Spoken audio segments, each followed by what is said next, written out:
Assalamu alaikum wa rahmatullahi wa barakatuh, and a very warm welcome back to everyone to another episode, our Book of the Month, Turning the Page, with my co-host Nabila Mayet. Assalamu alaikum and welcome. Walaikum salam. Thank you so much. It's once again very good to be here. I think our last book review ended up getting so much of feedback and it was absolutely wonderful. But I think, again, as always, there's just so much to unpack. We always have this thing about books don't end up choosing us. I mean, we don't choose books, books choose us. And we always maintain that. The one thing, though, the book that we're discussing today is called Diary of a Social Butterfly by Moni Mohsins, not easily available in South Africa or anywhere else. And this is why Nabila and I have it on our phones and Kindles. Not my favorite place of reading, Nabila, I must say. I prefer books. I prefer pages. I prefer smelling the book. There's something about holding a book in your hand as compared to a Kindle. I'm with you on that. I'm quite, I don't know if it's old-fashioned or when it comes to that, I've got a big bookshelf at home with all the actual books. I like turning the page, which is appropriate for this segment.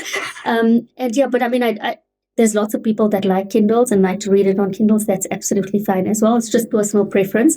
I'm quite interested to know which of our listeners or viewers read books, actual books, or Kindle. So it's book first. We'll definitely put that out and be able to see what we can get from there. But I think on this one here, on Diary of a Social Butterfly, the reason it may possibly not be as easily available here is because a lot of the words in it are it's Urdu, there's English, it may relate only to a very particular group of people. And I enjoy reading books like this because I think if there's a connect, you kind of, it becomes a little bit more personal when you're reading it. That's exactly how I felt. And I like that about this. It's unapologetically what it is. And like you said, a lot of the words, there's English mixed with Urdu, mixed with a lot of sayings that they say maybe in Pakistan that maybe mainstream media or mainstream readers will not get, which is absolutely fine because it is what it is. And what I like about it, it's, like I said, being true to what it is. And it's showing that part of the world and that the specific social butterfly and what her world is and what she talks about. And it's just like what she is, which is unapologetically her. So let's get into this. Because while this is a light, satirical, witty book, I mean, you can read it very quickly. When you just look beneath the surface, I think I held up a mirror to myself very strongly. And there were so many things that I thought, oh my goodness, I do exactly this. We do exactly this. We have communities and cultures that do this. And we may not even realize we're doing it. So let's just start at the top with unpacking it because we always have limited time and I want to at least get a little bit into it. If you don't have the book, it's available on Kindle or on any of the apps that you can find. If anyone is traveling, get them to grab a copy of the book for you as well. So let's start. So off the bat, I'd like to agree with you. So did I. It was reading a book at first which seemed absurd and the characters seemed so absurd and so hilarious. I found myself screenshotting the things she was saying, which was so hilarious, and I ended up screenshotting every page. But like you said, as you get into it, you almost, and that's what reading does, it makes us question ourselves, question everything around us. And I had the same sort of epiphany where I said, I've actually heard myself or somebody else I know say the things that she said it. But obviously this was over the top. It's satire. They've made her a bit more exaggerated, or maybe not. Maybe there are people that are like this, but it had a lot of aha moments. And I think they had to make it a little bit more extreme for it to become as real and as vivid as it is. So the book is written almost in diary excerpts where she writes the stories of her life, but at the same time, the political chaos of what's happening in Pakistan is written. So I do feel like how we currently see the world with all the wars, with everything that's going on, with the strife around us, we have that happening. And then we've got these diaries from our own lives. And this disconnect between the social aspect of what we're having and the real societal issues that we're seeing. And she puts it, obviously, like you're saying, it's been enhanced, but it's such a stark contrast that this doesn't affect us. I think I love what you read out earlier. We were talking about the earthquake. Yes, and I found that funny. But then when I really thought about it, she said, it's fine, earthquakes happen in the world, but it's fine. They just happen in the poorer areas. The rich areas never get hit by earthquakes. So by the way, but that makes you question, why are these poorer areas feeling these things a lot more? I mean, she says it in such a blasé, nonchalant Because it's way. about the world doesn't affect us. What's That's happening it, what's won't happening, affect us. Our because we're lives in still our bubble. continue. Yeah. But it also lends a lot to a question of how we do performative statuses. Like I always talk about the fact that we can't see charity or work or what's happening around the world as being what's trending currently. So we post it because it trends. And then 6 months later, we've got another cause that we post, and it's like status Olympics, Mm-hmm. you know. Are we actually connecting with what's happening? Are we actually understanding how it impacts our lives? Are we understanding that it will inevitably impact our lives? Are we doing things to change the way we see things? Or is it just, I posted it, it's done, now my life continues? Yes, I've done my bit. Also, not only how it impacts our lives, but how it impacts the lives of the people that we're posting, because it's easy to post, it's easy to share. And just to go back to a point, when you said it's the diary excerpts, it made me think our Instagram and TikToks and social media, that's our diaries. So it's exactly that. We've got a page in our diary where we're at a tea and we're having fun, and we're at an elite setting, and then our next post, which is sort of the next page of our diary, and we're posting about Palestine, or we're posting about the things that are going on in the world. And so really it was this book was a mirror that we need to hold to ourselves, and we need to hold ourselves accountable about what we post, about what we say also, because if you're in a privileged background and you have to be so cognizant of what is going on around us. And also it brings back to when she talks about her servants, her helpers, and how she says, I'm so good to them, I'm so good to them, and this is how they repay me if they don't clean properly or they don't come early to work. And how many times have we heard that? How many times have we said that? And that's the thing, it's holding up a mirror, because the thing is, if this conversation between Nabila and I makes you uncomfortable, we all need to hold that mirror a little bit closer, because at some point, we were talking about the fact that we realized when we looked a little bit deeper how much we're guilty of, how many times we've done that. And we're not sitting here by any means saying, oh, this is everyone else we see. We're saying this is what we've been guilty of, how we've also understood our privilege and our comforts, but not realized at the expense of everyone else around us. And you didn't even have to take it in the context of Pakistan. You could bring it right here into South Africa, and we get to see it here. We talk about this inconvenience in our lives. And the truth of it is, it's reality that we actually need to face, because we don't live in these bubbles, these insulated bubbles. Life does affect everyone around us. And I'll come back to that just now. But the one thing about her, though, when I'm reading the book, is she's a victim and a symbol of a broken system. Like, as much as you realize, oh my goodness, could she actually say this? There's a part that actually endears you to her, because I think she speaks like this because she's also been unchallenged. We talk about the emotional distance from her husband. We talk about the fact that in that culture, in that community, in that society, and we were hoping it's still not the same in South Africa, but you need to be married in a certain way. You need to be the trophy wife, look a certain way. As long as you fit the profile, just don't discuss faith, politics, religion, anything too serious. Just fit the part of what you need to be and doing. Just play hostess, right? So that's exactly it. And you're talking about we don't live in bubbles, but I'm going to challenge you on that, Zaheerah, because we do. And why this book, I think, set in Pakistan is so relevant to where we are, because we have pockets. You have these pockets of extreme wealth, and then you have these pockets of extreme poverty. And we look at Alex and Santon, we have that here. So and I think that's why it was so relatable for us as South Africans and as Indians. No, you're right, because as we said earlier, we talk about crime and corruption, but we never think about how that very inequality sustains our comforts. So you're right. Yes. I agree with you on that. We do actually live in a bubble.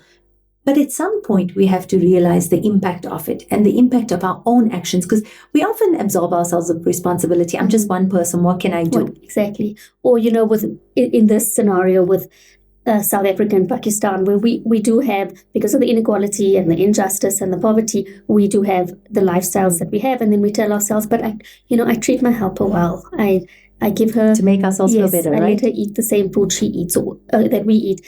As if that's to say, yes, that's a day later, exactly. That's to say, I'm not like everybody else. I do my part.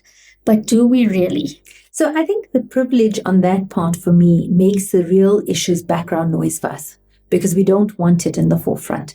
So that's the first part of it. Let's get onto this emotionally absent husband, because while it was portrayed in the book that he's this intellectual man who just tolerates his wife, for me, it was also a form of emotional abuse.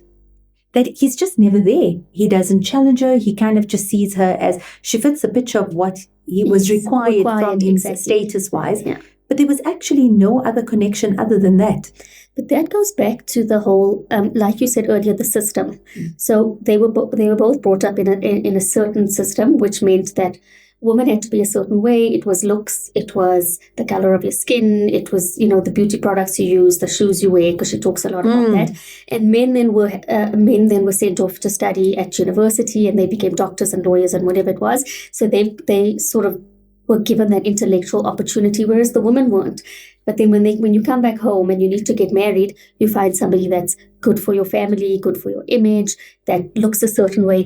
And it was never questioned, like, will these two people actually, will they make each other happy? Do they match each other? Are they on the same intellectual level? Because that was never a question. And you see that in this relationship where all she wanted to do was go to parties, dress up. When there wasn't a party, she was depressed. And then he, on the other hand, was totally committed and very into what was happening politically. But how was she expected to, to have that conversation? Because that was never her role. She was never brought up to be in that role ever. Her role was to be that wife, the hostess. And also chasing perceived value rather than self-worth, because I don't think at any point anyone actually spoke to her about anything with more depth or more substance. Everything was very superficial. Nothing was challenged. She went into communities, into family events, into family functions, and was consistently left unchallenged, which in a way for me also was like, you didn't know if you were laughing with her or at her. And it was so, this vulnerability. It was uncomfortable. Yeah, yes, very uncomfortable. Yes, it was. It was uncomfortable because just like when she walks into an event and she says what she wants to say, she'll ask, she's one of those people, and I'm sure we know of people like this, or it's part of our society. They'll, because she's in this wealthy status and she's married to this certain guy, she can ask people whatever she wants. So she'll go into an event and just speak, but not from her own fault in a way. And I think that's where you feel very sorry for her, because it's how it was her upbringing, it's her background, it's what she's been taught. She's been given this status, and that's all she clings on to. She's got that, and that gives her the self-worth and the platform to say as she pleases, which is not always it's not always acceptable. But do we actually blame her? That was the big question I had. But it's also what you're allowed to get away with in certain, if you look a certain way, or, we've had a discussion on pretty privilege, or what, like, take away the surface value of our posts or the prettiness that we show. Where's the depth? Are we teaching? And I'm hoping, for me, what was scary is I wondered, what images do we give to our youth, to our children around us, to ourselves, to say that there's so much more to you than our latest bag, our latest shoe, our latest events that we at, the marriages, the things that, just the names that fit.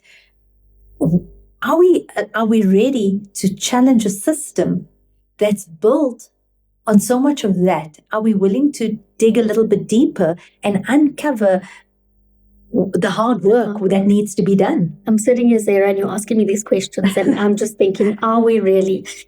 For me, also, it goes back to, I know it's a Pakistani book, and a lot of these issues are part of our communities. A lot of them came from, India. There was a lot of things that were brought down, but most of it also is just us, I say, as in a collective of colonized nations that are trying to live up to this perception that our colonizers have deemed appropriate for us. So I know you and I talk about this a lot, and I love this the sentence of decolonizing our minds. And for me, that was such a big thing. And I think that's what it is. She's also, in order to be who she is, in order to have that status, she had to have gone to an English school. She had to have been wearing designer brands, which, mind you, are not Pakistani brands. They're international brands that are deemed designer because of our colonizers. She has to go to London and New York, and she talks about the shagging visa, which was the Schengen visa, which again was quite hilarious. And she even said, don't these people know who we are? I mean, we just like them. We wear our Jimmy Choos and we wear our so why are they not giving us visas? This is for the Schengen visa. And I just thought that's what it is. She's like, I'm emulating you. I am you. But yet you're denying me this visa, which means that you're denying this work that I've put into being you. Yes. Into everything. And you and I have had this discussion on colonization about how it's broken people's self-worth, that we feel if we look a certain way, and I think we have to again hold up that mirror, because what are you emulating? But even in a South African context, why are we not celebrating South African talent? Why are we not celebrating South African designers, or whatever it is that we've got here, or even within our own, let's go even smaller, within our own communities. When we see people building up businesses, how often are we willing to say, let's put extra to make sure somebody in our community's business succeed? Let's go and put their things onto our table or into our cupboards before we put anything else. Are we truly celebratory enough to look at the talent that we have, or does it have to come with a label to be good enough to say, look where I am, and this is what I can have? It's a status symbol. And if we don't support them, how will they thrive? How will they survive? How will they thrive? And often we'll say, oh, there was this restaurant here, look, it's closed down, this closed down. But why did it close down? How often have you been to support the restaurant or the online store? But that was it. So a friend of mine, her parents have had a butcher in Cape Town for years. They've been there, I think, through most people's childhood days. And unfortunately, as they got older now, there's a time where they've had to close down the business. And all of a sudden, everyone was distraught that they were closing down. But that again lends to the question, where were you all this time in lending support? Why weren't we always going there to make sure that these businesses that have formed our foundations are still part of our communities, right? Stay alive. That's it. Yeah. It really is, and it starts with our businesses. It starts with our country. It starts in our homes. I think also with what are we drinking? What are we eating? What are we telling our kids? What are we showing our kids? Not even telling. What are we showing them? What do we put emphasis on in our homes? Is it our bags, our shoes? Is it what is it? Is it also just performative, or is there substance to it? And I think that holds up such a mirror to us, because are we getting caught up in this performance just like she did, whether in marriage, in motherhood, our social lives? Are we losing sight of what truly matters? Because then again, I think we've got to question authenticity. So Nabila and I were having a conversation earlier today. I said that even in this fluffiness that she has, there's an authenticity, because she doesn't know anything more than this. This is what she knows as being real. So for me, I did see an authentic character, but from the outside, I had to hold up a mirror to myself to question my level of authenticity on that. Like, are we chasing approval rather than authenticity? Are we chasing comfort over courage? And are we chasing surface level things over substance? And those are difficult questions to have, because we always say, once you know better, you have to do better, right? And we all guilty of this at some point. Every single one of us. There isn't any one of us that isn't guilty of it. But again, when we come back to also supporting businesses within our communities, and I just have to say this, it has nothing to do with the book, but I do feel that, we've got to have a bigger mindset. My logic is support the businesses in our community.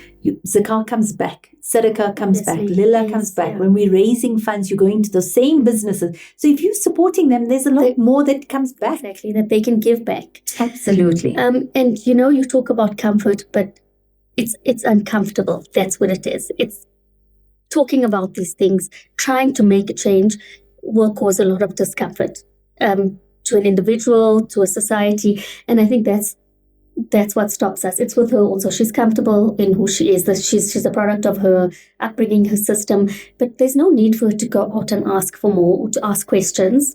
Because Nabila, the that book. works for us also, right? Because if we're getting used to this comfort and we know this is a system that works, we know this is a culture that works, we know this is a society that works, why do we want to shake it now? Why should we change it? Yeah. Why change it now? It's worked for us, it's worked before, it should work for our kids. Just keep going with the same thing. And this is exactly what the podcast is about, is what happens beyond this? Are we willing to say, we have to step out of a familiarity, out of a comfort zone, because a lot of the things you mentioned earlier in terms of how we treat people around us, how we treat the people who are working for us, how we make ourselves feel better that we've done so much. There should be this appreciation. And it goes beyond that also. It's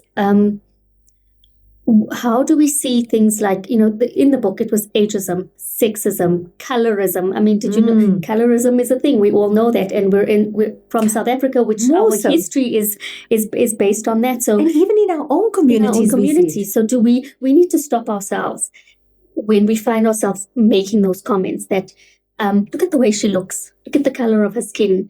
Oh, she's so old. Those are things that we frequently say, hear, think, but it starts with that, our thought process, and for me, one big thing, and it's a hadith of love for your brother, that which you love for yourself. And I think if you go back to that, would I like somebody commenting on my physical attributes or my age or my whatever it is? No. So I should give that same to my brother in Islam or my sister in Islam, that love for your brother, that which you love for yourself. I think this book also was very much like, we have all these things, but all these other people, it's fine. As long as, like with the earthquake, as long as we in our bubble are happy, the earthquake will hit it's never going to affect us. Don't worry, we're good. Hit the poor areas, and it's fine. We'll do our 2 cents, and we'll give it a donation, or we'll go there and take a picture, and we'll feel better.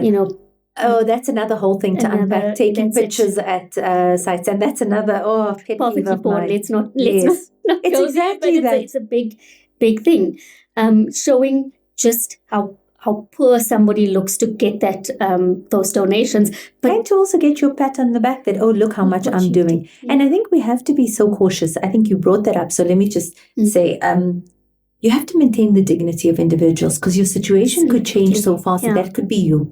And would you want that? So I always say to people, take pictures of the food, take pictures of the building, take pictures of yourself, take pictures of your children. Exactly. Don't post anyone else. It's unnecessary. Yes. You can account for your transparency, for your hisab, for your accountability, for the money that is spent. People who give it to you should trust that it's being spent properly. And there's a number of ways you can account for it without showing the faces of individuals. Exactly. Without going into, I was actually in a situation years ago where we were raising funds, and the person taking the picture said, no, but we need a house that looks even poorer than this, and we had to stop and say, like, what do you mean? Have you lost the plot? He's like, just for the pictures, just for the marketing campaign, it has to look so bad that the people will look at it and that sort of, it brought me back to that, whole thing of the poverty porn and the, ageism, sexism, classism, that those were big. I mean, like you said, there's not enough time for us to discuss everything. We're not even getting into, please read this book, share your thoughts on that with us. Hold that mirror up, because I think every one of us, the first time you read it, you'll be, when you start, you'll be like, oh my goodness, this is so fluffy, it's ridiculous. And as you get into it, you'll laugh a bit. And then as you get into it a little bit further, it's a little scary how much you question of yourself. Let me ask you a rating for this book. So I would say, and we discussed this, that this book is not, maybe it's not for everyone, because they have the Urdu in it, and so from my perspective, from holding up the mirror perspective, I would give it a 4 out of 5. The one point, and I told you this because, grammar and all of that, it's a big thing for me.